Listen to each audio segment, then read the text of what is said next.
What's up everybody, Superworks fan here for this week's update video. So I'm going to be making a few changes to the weekly updates here, and let me know what your thoughts are on them. But basically the reason why I'm changing is now that I have most of the mods on the Mustang that I plan to put on it, there's not going to be a whole lot new with it, and that in addition to the fact that I'll be getting press cars here nearly every week from now until the middle of May. Doesn't give me very many reasons to drive the Mustang aside from whenever it's a nice day and I want to just drive for the fun of it. But for the normal commuting stuff and things like that, I plan on using the press cars for the most part. And so, you know, it doesn't make a whole lot of sense to keep doing an update every single week on the Mustang if there's nothing new with the Mustang. So I plan from now on to just do weekly updates where I just talk about the latest automotive news, and that's it. And then I plan on doing, you know, obviously update videos on the Mustang if there is something, you know, interesting or new, or, you know, when I hit 30,000 miles, or if I put a new part on, or if I just feel like sharing something about my experience with the Mustang, I will be posting that in a separate video. But as far as doing a weekly update where I'm driving the car every week and talking about it, that is going to be changing a little bit here, and I'm just going to be doing just you know, the news portion of the weekly update from here on out. And this may change, you know, if the press cars start subsiding or there's you know, a lot new going on with the Mustang, then I may resume the weekly updates in that old traditional format. But for now, I'm going to try this new direction and kind of see how it goes. And like I said, I would appreciate your guys' thoughts on that as well. But just doesn't make a whole lot of sense for me to be, you know, hopping in the Mustang once a week, driving it, you know, not really saying much about it because there's nothing new, and then just going to the news anyway. I figured I'd just go straight to the news.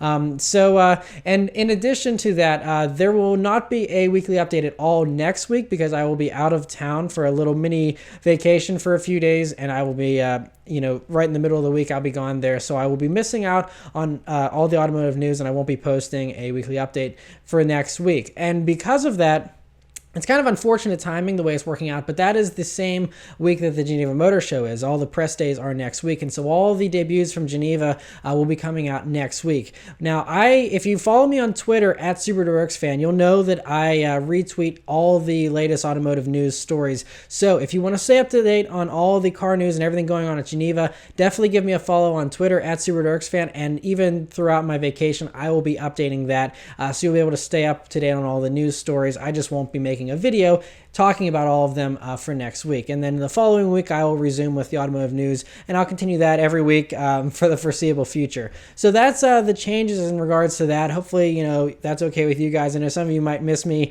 doing an acceleration in the Mustang every week, but it just doesn't make a whole lot of sense if there's nothing new with the Mustang to talk about it. So anyway, we'll get on to the news here for this week. There are a lot of cars that have already leaked out for the Geneva Motor Show, so we're going to go over some of those here first. The first one is the new Pagani Huayra BC. Now, we've heard a lot about this car already, but they officially gave us all the pictures of it. It looks really, really awesome, honestly, and it's completely different from the standard Huayra except for the roof. They say the roof is from the regular Huayra, but everything else is different for this BC version, which the BC, by the way, is the first customer. That was his initials, and so that's why they're calling it the BC, but it's a really, really impressive car. They haven't officially announced a horsepower figure exactly, but we know that it's going to be over 750 horsepower. We're guessing it's probably going to be close to 800 horsepower, and on top of that, they actually dropped the weight by almost 300 pounds on the Huayra, and it was already under 3,000 pounds to begin with. So to drop 300 pounds off of that puts it in the high 2,600 pound range, which, to put that into perspective, is only like 300 pounds heavier than a new Mazda Miata. So you have almost 800 horsepower in a car that only weighs 300 pounds more than Miata. That should put into perspective just how bonkers the Huayra must be in this BC trim especially. And so really, really insane. And I'm sure they're going to be all sold out very quickly, but we'll see all the official stuff about that car next week at Geneva. So, but very exciting news there. The other new car that debuted this week was McLaren showed the new 570 GT, which is a slightly heavier, slightly softer version of the 570S. And they said that this one is aimed to be the more daily driver, more comfortable one. It has the luxury interior as standard and a lot of other great standard features, but it's been designed to be more comfortable. It has softer springs, springs. The exhaust is a little bit quieter, and the big news is that it has a hatchback design now. So they kind of changed the way the back end looks on it a little bit, because you don't have those flying buttresses anymore, and instead you have a fixed carbon fiber spoiler extension there by the taillights. But you have that awesome new hatch that opens up, and that in combination with the front little bonnet storage area, this car has more storage space than a Ford Focus. So quite a practical car in that regard. So very cool. And yeah, you know, it's going to be a little bit slower. I think they said like 0 to 60 instead of being in 3.2 seconds, now takes 3.4. You know, but it has the same horsepower as the 570S and all that. So it's not going to really be that much slower in the real world, honestly. And it's going to be very impressive. It still has the same top speed of 204 miles per hour. It is going to be a little bit more expensive. So I think the regular 570S is around 185 grand. This one's going to be 199,000. And of course, that's before all the options and whatnot. But it's, I think, a really smart decision by McLaren, and hopefully it helps them to steal a few sales away from the Porsche 911 Turbo S and things like that. That's a really, really cool car. So awesome to see that. Another car that sadly won't be coming to America is the 2017 Audi S4 Avant was unveiled ahead of Geneva here. And it's your typical, you know, A4 Avant wagon that's given the S4 treatment. Looks great, should be a great performer, but sadly is not coming to the United States. I'll be talking more about Audi's plans for the United States here in a few minutes, though. Another vehicle that was unveiled that will be coming to the States, thankfully, is the 2017 Mercedes-AMG C43 Coupe. Now, we already have seen the C63 Coupe with its twin-turbo V8. This one has a twin-turbo V6, though, and so it's kind of supposed to be the middle gap between the C300 and the C63, of course. And it has the same engine as the C450 AMG Sport, which is now just going to be called the AMG 43. But anyway, this 3-liter twin-turbo V6 does 362 horsepower and 384 pound-feet of torque. It's got a 9-speed automatic. They said 0 to 60 takes 4.6 seconds. Its top speed is limited to 155, but it gives you that great, awesome looks that are almost identical to the C63. Really, it's a little bit slower, but it's still not a slouch by any means. And I think it's a really cool kind of middle gap. And so hopefully that'll help to get some people into the AMG brand that can't quite afford the top dogs. So very cool to see that. Another vehicle that was officially unveiled was the new 2017 Maserati Levante, which is their new SUV. We only have 4 pictures of it. We don't have any additional information as far as details or anything. We'll see all that next week again at Geneva, but it looks really striking, honestly. And as long as it's somewhat reliable, hopefully it'll be a pretty good seller and help Maserati to move some more vehicles here. But I think it's absolute home run as far as looks are concerned. I love the way that looks. So very cool to see that.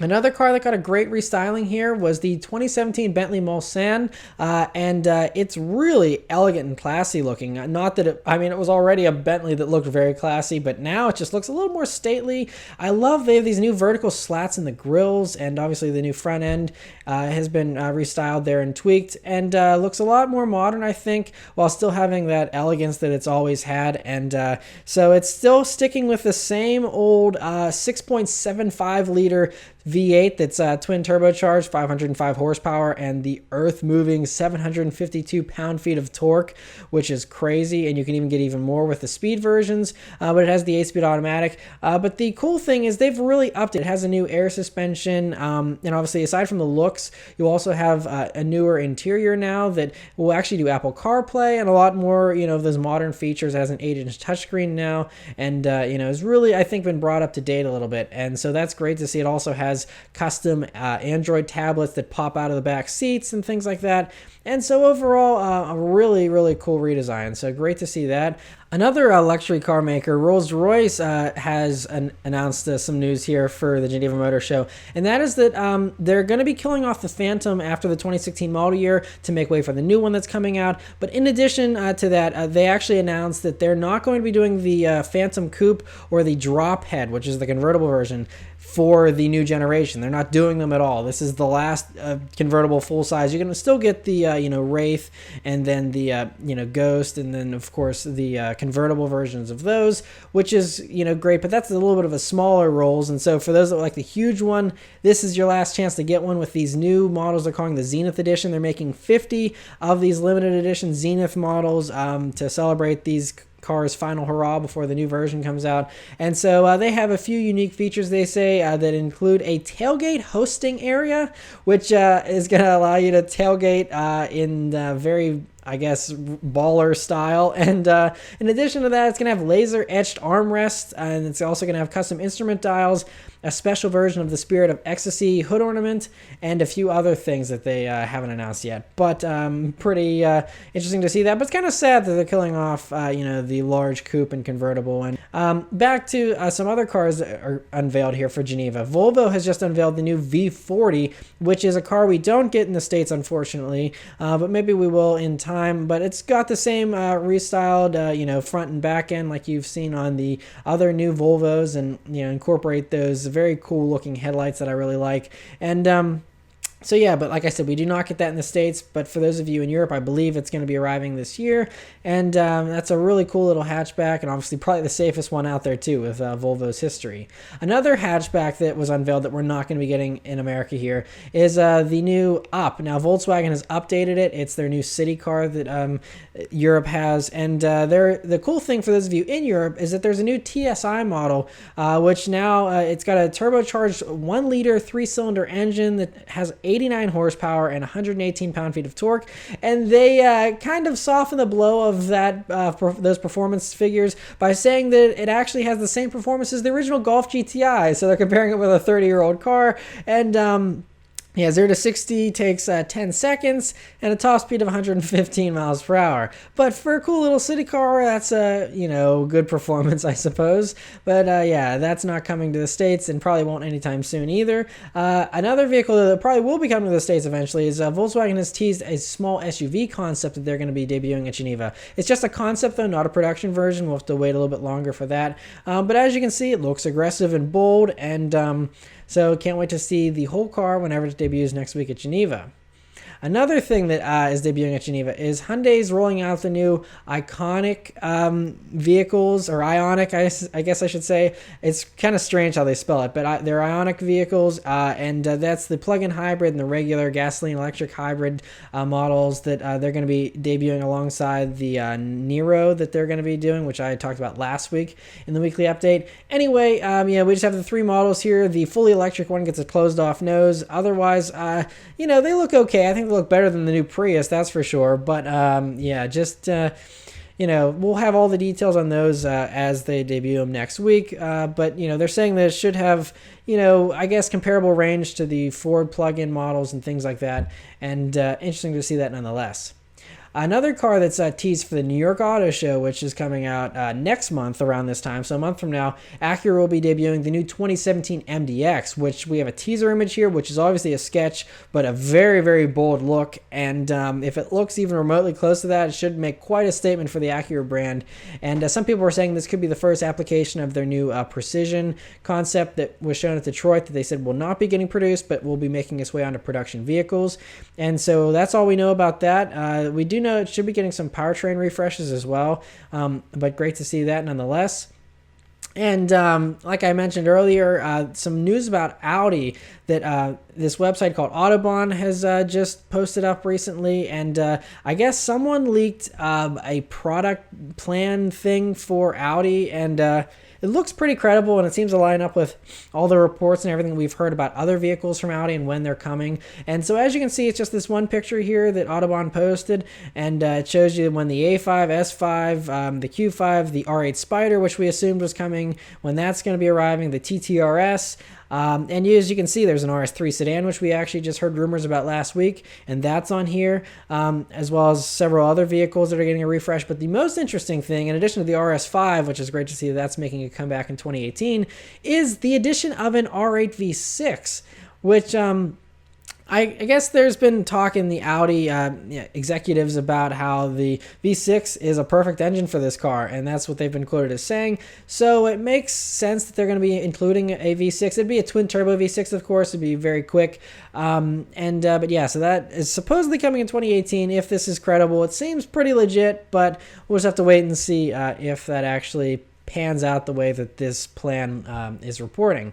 So cool to see that. Other Audi news is that Audi's getting a new CEO at their Quattro division, which is their performance brand, and that CEO is going to be former Lamborghini CEO Stefan Winkelmann, who is no longer the head of Lamborghini, and now he's moving on to Quattro, and so that's pretty crazy. And the crazier thing is the person that's replacing Stefan Winkelmann for the Lamborghini CEO. His name here is Stefano Domenicali, and he is the former Scuderia Ferrari team principal. So he's one of the Ferrari racing heads who I guess had a really bad breakup with Ferrari from what I've read here, and is now going to work for the enemy. And so he's working for Lamborghini here now as their new CEO. And that'll be interesting to see if he makes any changes or what he ends up doing. But very, very crazy to hear that. We heard that Stefan Winkelmann might not be around as the Lamborghini CEO for much longer, but now we know officially where he's going and who's replacing him. So pretty crazy to hear that it's someone from Ferrari, though.